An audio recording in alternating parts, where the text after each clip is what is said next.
Rich dad poor dad chapter 4। 1960 के दिनों में अगर बच्चों से पूछा जाता था कि बड़े होकर क्या बनोगे, तो सबके पास यही जवाब होता था कि वे अच्छे ग्रेड्स लाएंगे और डॉक्टर बनेंगे। तब सबको यही लगता था कि अच्छे ग्रेड लेकर तो बहुत पैसा कमा सकेंगे।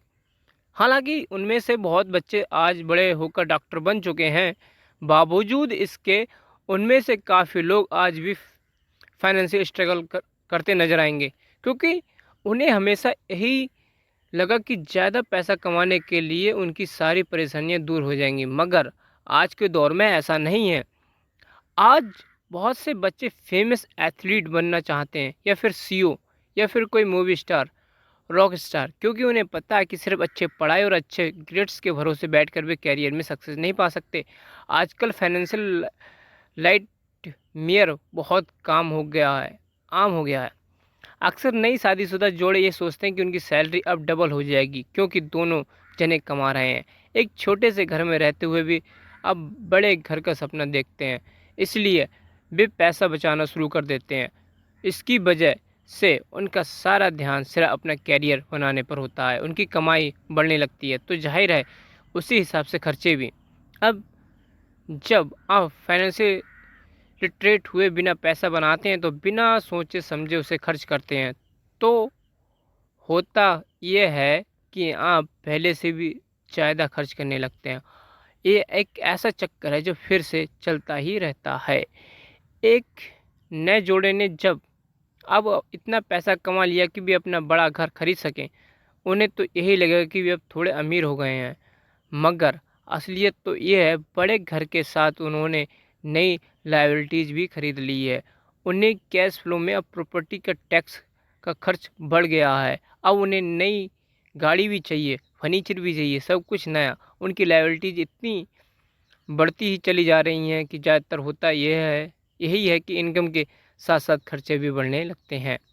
फिर एक दिन अचानक इस सच्चाई का खुलासा होता है, मगर तब तक हम इस रेट रेस में बुरी तरह फंस चुके होते हैं।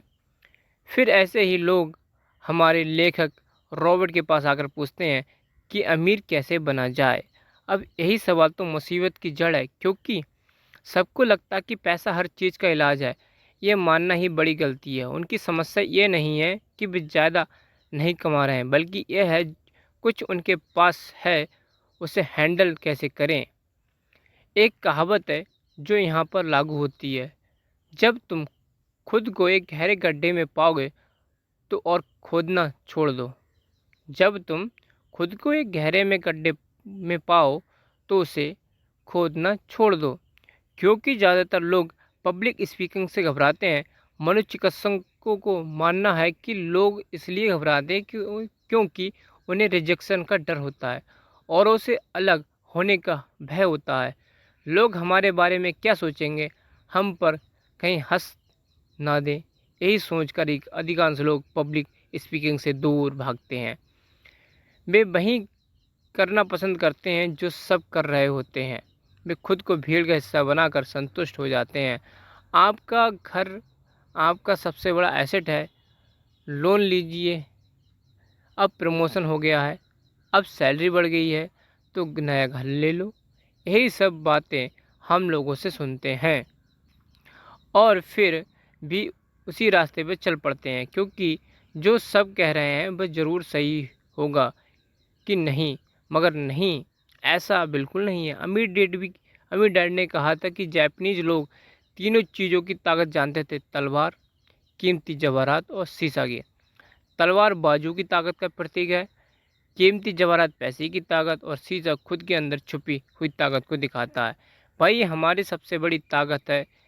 जब आप खुद को जानते हो, शीशे के सामने अगर आप खुद से सवाल पूछ ले सकते हो कि मैं सही हूँ और मुझे भी भीड़ का हिस्सा बनकर रहना चाहिए, तो जवाब आपको मिलेगा। वही आपकी असली ताकत है। गरीब और मिडिल क्लास खुद को पैसे का गुलाम बनाने देते हैं, इसलिए वे कभी अमीर नहीं बन पाते। Next video next day. जय हिंद।